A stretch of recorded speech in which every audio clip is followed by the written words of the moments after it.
तो guys welcome back to the new video. अगर भगवान को मानने वाले को पता चल जाए कि नहीं कोई भगवान है तो उसकी नैतिकता अभी डगमगा जाए।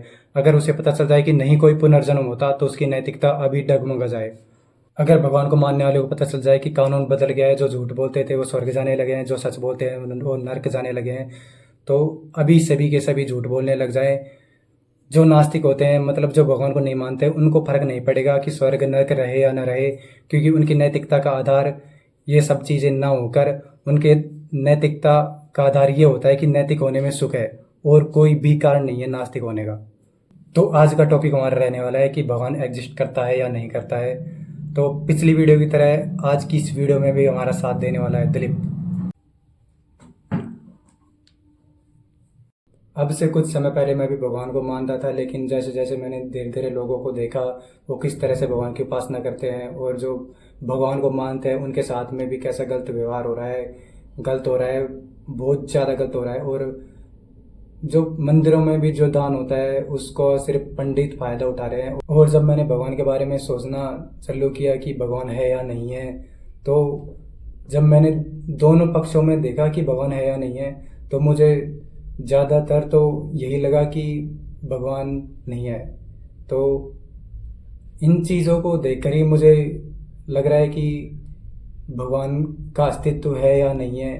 तो इन्हीं कुछ कारणों की वजह से मैंने भगवान को मानना कम कर दिया है। और सबसे मेन कारण तो ये यही है कि जो भगवान को मानते हैं उनके साथ में भी गलत कैसे हो सकता है, जबकि अब के जो पंडित लोग हैं या जो विद्वान लोग हैं ऐसे बोलते हैं कि तुम भगवान की पूजा निस्वार्थ भाव से नहीं करते हो, इसलिए भगवान तुम्हारी रक्षा नहीं करते हैं या तुमको दुख देते हैं। लेकिन जब पहले के टाइम पे भी सब भगवान की निस्वार्थ पूजा करते थे क्या? नहीं। जब तो ऐसे ही मेरे मन में कुछ प्रश्न है भगवान के ऊपर, भगवान के अस्तित्व को लेकर। तो पहले तो दिलीप से पूछते हैं कि वो भगवान के बारे में क्या सोचता है, क्या नहीं सोचता है। तो कुछ लोगों का मानना ये है कि भगवान ने ही मनुष्य को जीवों को बनाया है। तो तेरा क्या मानना है?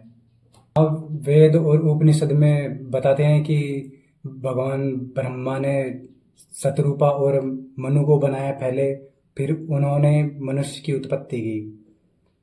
और लेकिन इस्लाम धर्म में जो वो खुद का भगवान मानते हैं, उसने आदम और हवा को बनाया है, फिर उसने मनुष्य की उत्पत्ति की।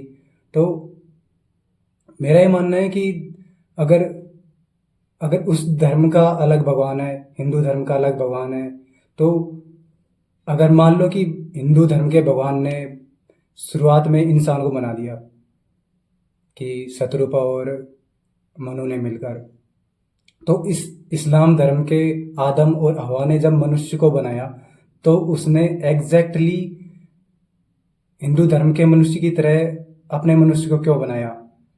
ये तो कॉपीराइट वाला सिस्टम हो गया ना, कि उसने तो उसको देख के अपना जीव बना लिया।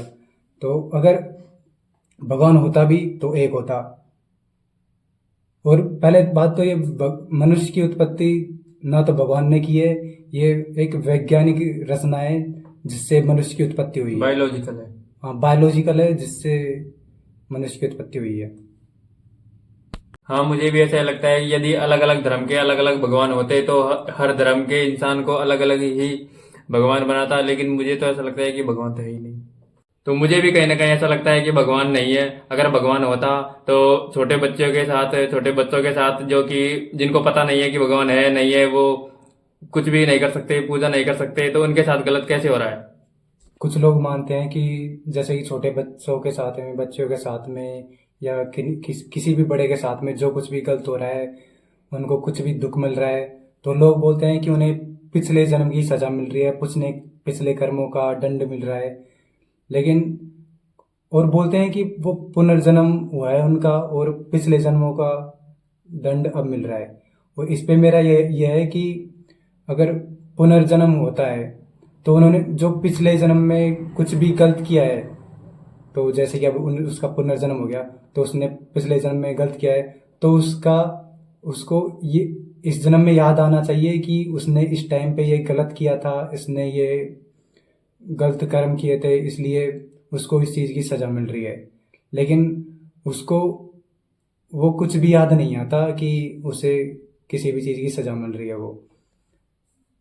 अगर अगर ये याद नहीं रहेगा कि पिछले पिछले जन्म में जो गलत किया है, तो इस जन्म में दंड दे करके क्या फायदा। अगर उसने जो कुछ भी गलत किया है पिछले जन्म में उसकी सजा उसको अब मिल रही है, अगर उसे यही चीज़ याद नहीं आएगी तो वो कैसे, उसे कैसे एहसास होगा कि उसने जो पिछले जन्म में गलत किया था उसकी सजा उसको अब मिल रही है, और वो आगे गलत करना कैसे छोड़ेगा। उसे तो यही लगेगा ना कि इस टाइम पे मेरे साथ में ये हुआ है इसलिए ये सजा मिल रही है। तो उस तो याद आना बहुत ज़रूरी है कि उसने पिछले जन्म में क्या किया था, तभी वो आगे सुधार करेगा, कि तभी वो अपने उस पिछली गलती को दोहराएगा नहीं। अगर उसे याद ही नहीं आएगा तो वो तो दोहराएगा। हाँ, मुझे भी ऐसा ही लगता है कि पुनर्जन्म का कंसेप्ट झूठा है। यदि पुनर्जन्म होता तो भगवान हमें ये भी याद दिलाता कि पिछले जन्म में हमने क्या गलती की है, तभी तो हम उस गलती को इस जन्म में सुधार पाएंगे। और लोगों का मानना ये है कि भगवान की पूजा करने से, भगवान को मानने से उनकी दुख मिट रहे हैं या फिर उनको सफलता मिल रही है, लेकिन मेरा मानना ये है कि ये सिर्फ उनका कर्मों का फल है। इस पे मेरा ये मानना है कि भगवान को लोग सच मानते हैं, सत्य मानते हैं, इसलिए उसके भगवान के प्रति लोगों के मन में पॉजिटिव थिंक बनी हुई है। इसलिए जब वो कर्म करते हैं, अपने काम के प्रति जागरूक रहते हैं और पूरे तन मन से अपने काम को करते हैं, तो वो उस काम में सफल हो ही जाते हैं। तो वो उनके कर्मों का फल होता है, उनकी कठिन मेहनत का फल होता है, और फिर उन्हें ऐसा लगता है कि भगवान ने उनका साथ दिया है इसलिए ऐसा हम सफल हो पाए हैं। जबकि ऐसा नहीं है कि उसका मतलब वो सफल सिर्फ इसलिए हुए हैं कि उन्होंने भगवान के प्रति पॉजिटिव थिंक रखते हुए अपने कर्मों को कड़ी मेहनत के साथ में किया है, इसलिए वो सफल हुए हैं, ना कि भगवान ने सफल किया है उनको। अगर ऐसा होता तो बस मन में बना लो कि हमें ये पाना है, ये चीज़ करनी है, तो भगवान कर देगा। और हाँ, भगवान के नाम पर इतना फ्रॉड हो रहा है हर जगह, हर जगह भक्तों को लूटा जा रहा है जो भगवान की श्रद्धा करते हैं, भगवान को पूरे तन मन से मानते हैं। लेकिन उन्हें भी ये समझना चाहिए कि वो जब किसी भी मंदिर में जाते हैं तो बहुत अमीर लोग होते हैं और भगवान को मानते हैं, वो कभी 1 लाख 2 लाख 10,000 20,000 वहाँ पे दान कर देते हैं। वो लोग इस चीज़ को क्यों नहीं सोचते कि उनका ये पैसा कहाँ पे काम आएगा, कहाँ पे लगेगा। और इससे अच्छा तो वो है ना कि वो किसी उस पैसे को किसी अच्छे कामों में लगाएं। मैं ऐसा नहीं कह रहा हूँ कि वो गरीबों को बांट दे, गरीबों को भी ना बांटे वो, लेकिन हमारे समाज के लिए कुछ अच्छा कर सकते हैं।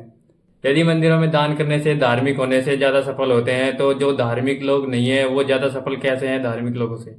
इस तरह से ही हमारे मन में बहुत सारे प्रश्न उठते हैं, इसलिए हमें लगता है कि भगवान नहीं है।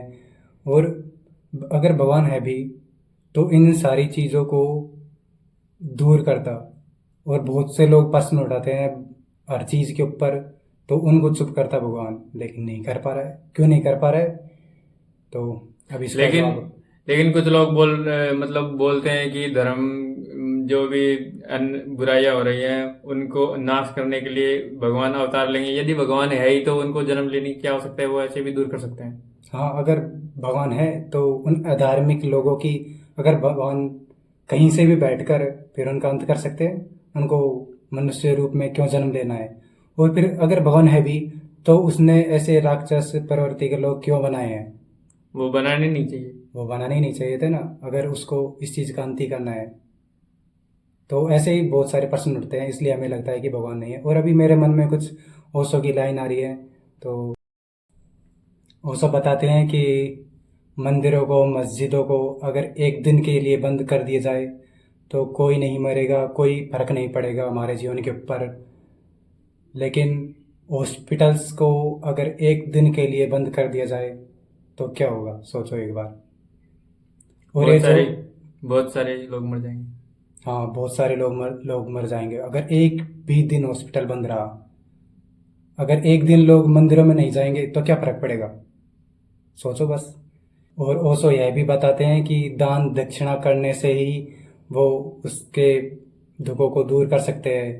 तो मुझे ऐसा लगता है कि भगवान से बड़ा रिश्वतखोरी कोई भी नहीं है, कि अगर हम उसको दान कर रहे हैं तब वो हमारे दुखों को दूर कर रहा है। तो ऐसे ही कुछ समाज की सच्चाइयों से संबंधित हम अगला टॉपिक लेकर आएंगे और मिलते हैं जल्दी नेक्स्ट वीडियो में। Thanks for watching.